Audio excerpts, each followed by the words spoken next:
Kamusta nga daw si Alamid?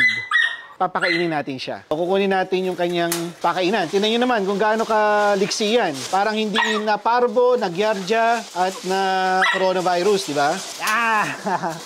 Teka lang, kukunin ko yung pakainan mo. Op, op, op, op, op, op, op, op, op, op, op. Aray ko! Nangahagat pa to. Si Alamid, dito muna siya. Hindi siya pwedeng lumabas yan hanggat hindi na kumpleto yung kanyang bakuna. Supero, beef and chicken. Si Rowa pala, papakainin natin. Rowa! Ayun, nandito si Rowa. Oh. Ayan. Oh. Subukan muna natin si Paraluman. Baka mainggit eh. Ayan, ubos agad ni Paraluman. Si Paraluman, walang sakit ha. Okay, Rosie. Ayan oh. At meron tayong bawang. O ayan, sa mga bawang hater dyan. Bahala kayo kung ayaw nyo gayahin, di ba? Eto, si Rowa, meron din bawang. Yung dalawa, mamaya pakain yan, mamayang hapon.